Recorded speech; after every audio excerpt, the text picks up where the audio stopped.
In a quiet farming village, Linda clings to her daily routines while haunted by vivid dreams of Quang, tied in a rotting wooden house by a roaring river, warning her, "Don't trust anyone, not even someone you know." As she begins to suspect her neighbors, whispers and strange glances reveal a hidden conspiracy. Then, a chance overheard conversation confirms her worst fear. Quang is being held nearby, and those she once trusted may be involved. What secret lies along the riverbank, and how far will Linda go to uncover it? Subscribe now, and follow this gripping journey into betrayal, danger, and truth.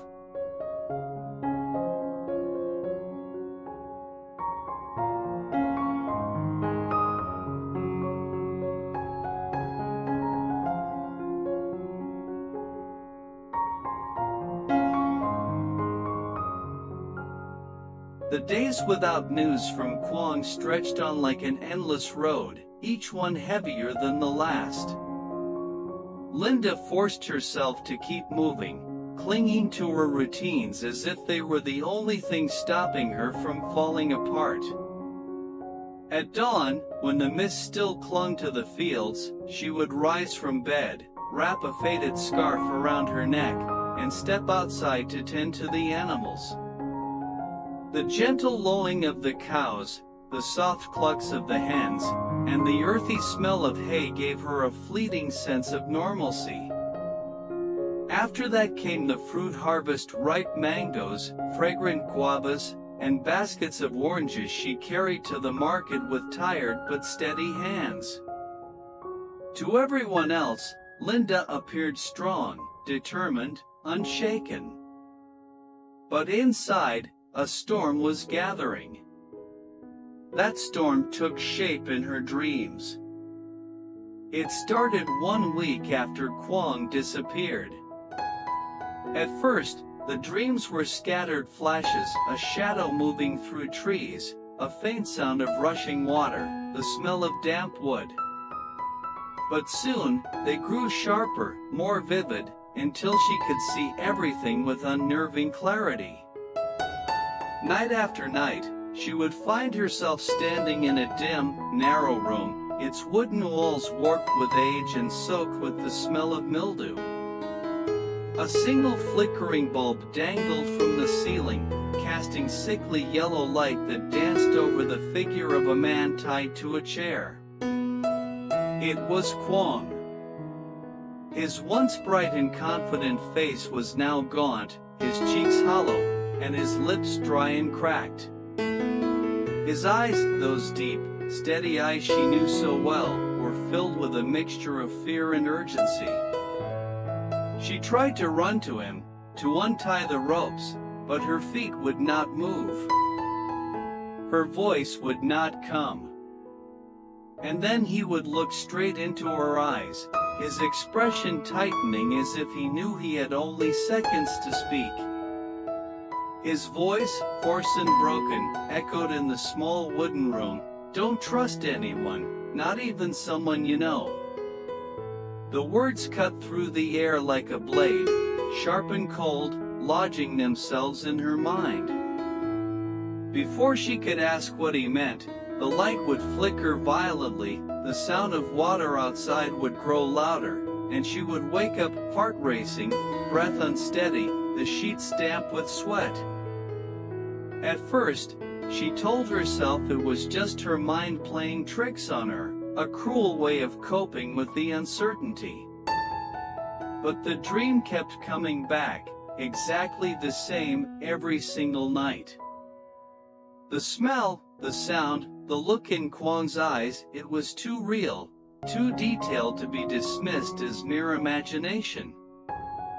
She began to dread falling asleep, yet she also couldn't deny the strange pull it had on her.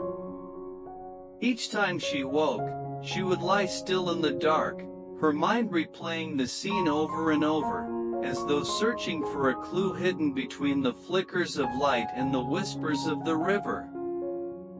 During the day, she found herself distracted, her hands working out of habit while her thoughts drifted back to that narrow wooden room.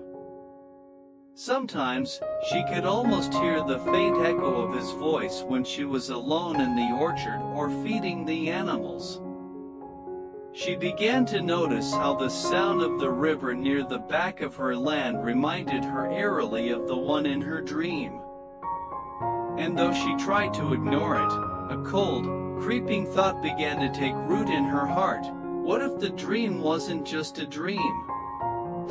What if Quang really was somewhere out there, imprisoned, watching the days pass in silence, desperately waiting for her to find him before it was too late?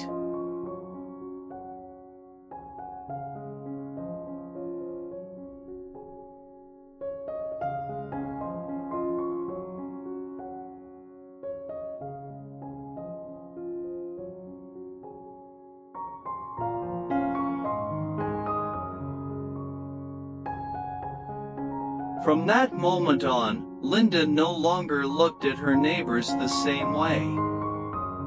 The village, once a warm and familiar place, began to feel like a stage where everyone was wearing a mask. She moved through her days quietly, her eyes more watchful, her ears more alert. Every smile, every casual question, every glance that lingered a moment too long, she studied them all. It started with Old Man Tam, the farmer who owned the land next to hers. He had always been a friendly soul, the kind of man who offered to help mend a broken fence or carry heavy baskets to the market. But lately, something about him felt off. She would catch him standing just beyond the edge of his property, his withered hands resting on his walking stick, staring toward her farm with an unreadable expression. When she waved, he would smile, but it was a slow, strained smile, as if he had been caught doing something he shouldn't. Then there was Mai, the lively fruit vendor at the market. For years, Mai had been one of her most loyal customers, always greeting her with a cheerful voice and buying the best of her harvest. But one morning, Mai's tone shifted. She asked casually, too casually, whether Linda had heard from Quang lately. When Linda shook her head, Mai tilted her head and said, "Such a shame, a young man like that disappearing without a word." The way she said it made Linda's skin prickle. And then came the question that truly unsettled her. Have you ever thought about selling the land? Must be hard to run this place on your own. Linda laughed it off, but her chest tightened. That same question had come from two other people in the past week, people who had no reason to care about her land. The repetition was too strange to ignore. Her unease grew worse when she noticed how certain conversations stopped when she walked into the room. At the feed store, two men were talking in low voices until they saw her. They exchanged a quick glance and suddenly switched the subject to weather. At the village well, two women were whispering and laughing, but when Linda approached, they fell silent, their eyes darting away. It was as if the whole village knew something she didn't. One afternoon, while loading crates of guavas into her cart, she overheard a faint conversation from behind the shed. She couldn't see the speakers, but she recognized one of the voices. It belonged to Mr. Tam. "She's starting to notice," he said, his tone low and uneasy. The other voice, one she didn't recognize, replied, "Doesn't matter. As long as she doesn't find the place, we're safe." Her stomach dropped. The place. The words rang in her ears, twisting her gut with dread. Could they be talking about the same place she saw in her dreams, the wooden house by the river? From then on, Linda's wariness turned into quiet determination. She kept her suspicions to herself, not wanting to alert anyone that she was on to them. But every glance she caught, every hushed conversation she overheard, felt like another piece of the puzzle sliding into place. The faces she had once trusted now seemed like shadows, hiding secrets in the dark. And somewhere, she was certain, Quang was tangled in the center of it all. The dream had been a warning. And now, it was no longer just the wisp.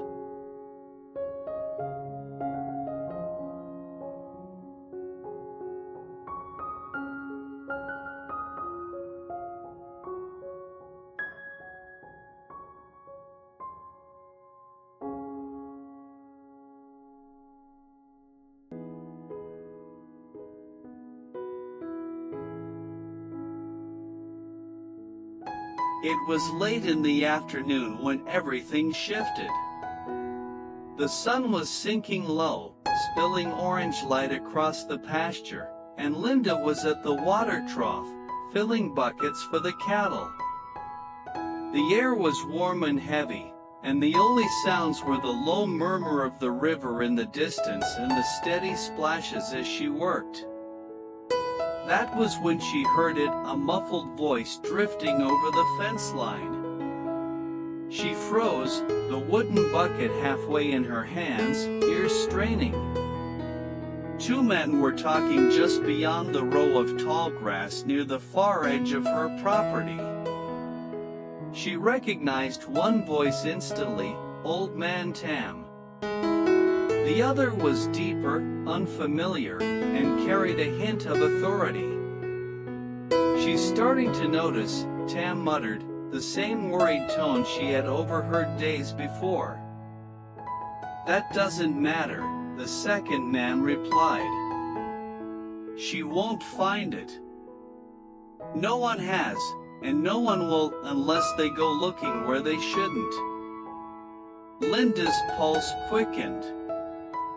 She set the bucket down silently and edged closer, moving through the grass until their figures came into view, two silhouettes partially hidden in the shadows of the fence.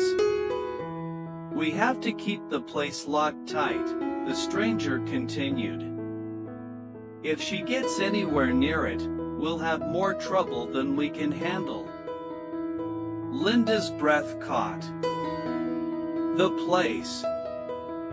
Again, that phrase. Her mind raced, connecting it to the wooden house in her dreams, the one by the river. The smell of damp wood, the sound of water lapping against the bank, it all came rushing back in vivid detail. Tam shifted uncomfortably, glancing toward her farm as if expecting her to appear. "You think she knows about him?" The other man's reply was sharp. "Not yet. But she's asking too many questions. If she keeps it up, we'll have to deal with her." A cold shiver ran down Linda's spine. She stepped back carefully, heart thundering in her chest, afraid that a snapped twig or a rustle of leaves would give her away. When she was far enough, she turned and walked quickly to the barn, forcing her face into a mask of calm in case anyone was watching. Inside, the air smelled of hay and old wood. She sat on an overturned crate, trying to steady her breathing. The dream had been more than just a nightmare, it had been a warning, a glimpse into something real. And now she was certain, Quang was being held somewhere near the river. But the bigger question was why? Why would Tam, a man she had known since she was a child, be involved in something like this? And who was the other man, the one giving orders? She thought about confronting Tam directly, but the memory of that cold, commanding voice made her hesitate. These were not idle threats. If they were willing to keep Quang hidden, they might be willing to do far worse to protect their secret. Instead, she began to plan. She would need to search along the riverbank without drawing attention. She would have to watch for patterns when Tam left his property, when strangers came into the village, when conversations suddenly went quiet. And above all, she would have to act alone. The dream had told her not to trust anyone.